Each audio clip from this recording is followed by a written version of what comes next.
Poupée ancienne trouvée dans le grenier, elle prend vie et me parle maintenant. Il y a quelque temps, j'ai décidé de faire du rangement dans le grenier de ma maison. C'était un endroit sombre et poussiéreux où je n'étais pas allé depuis des années. Je me suis dit qu'il était grand temps de m'y aventurer pour voir quels trésors oubliés j'y trouverais. Alors, armé de mon courage et d'une lampe de poche, j'ai grimpé les escaliers grinçants qui menaient au grenier. Une fois arrivé, j'ai immédiatement été pris par une atmosphère étrange et inquiétante.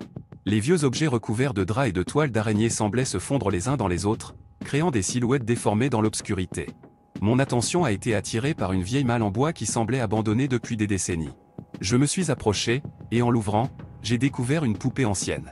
Elle avait de longues boucles blondes, une robe en dentelle défraîchie et des yeux en verre qui semblaient me scruter avec curiosité.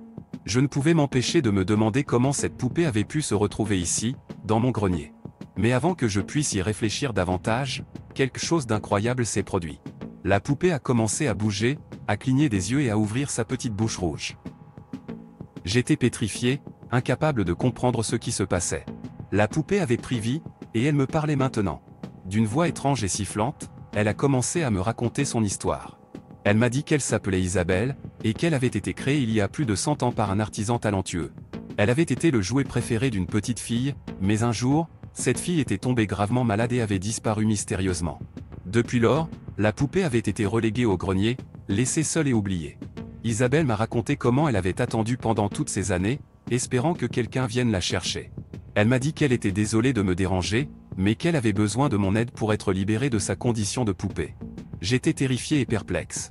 Comment une poupée pouvait-elle prendre vie et me parler? Était-ce un rêve ou une hallucination?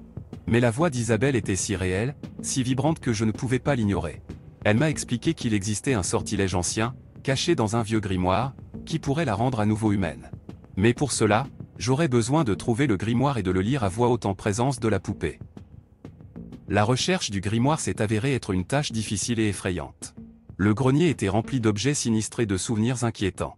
Des bruits étranges résonnaient dans l'obscurité, et j'avais l'impression d'être constamment observé. Finalement, après des heures de recherche, j'ai trouvé le grimoire dissimulé sous une pile de vieux journaux. Je suis retourné auprès d'Isabelle, la poupée, et j'ai commencé à réciter les incantations du sortilège. Soudain, un éclair aveuglant a jailli du grimoire, remplissant le grenier d'une lumière éblouissante. Quand la lumière s'est dissipée, Isabelle avait disparu, à la place se tenait une jeune fille aux cheveux blonds et aux yeux étincelants. Elle m'a souri, me remerciant de l'avoir libérée de son sort. Elle m'a expliqué qu'elle était restée prisonnière de cette poupée pendant plus d'un siècle, condamnée à observer le monde sans pouvoir y participer. Maintenant, elle était enfin libre, prête à vivre une nouvelle vie. J'étais soulagé de l'avoir aidée, mais en même temps, je me sentais un peu triste, car j'avais développé une certaine affection pour Isabelle, la poupée. Depuis ce jour, Isabelle est restée avec moi. Nous sommes devenus de véritables amis, partageant nos histoires et nos aventures.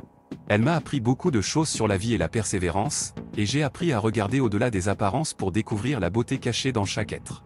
Alors, maintenant, lorsque la nuit tombe et que je me blottis sous ma couverture, je me demande parfois si les poupées anciennes que nous gardons dans nos greniers peuvent vraiment prendre vie.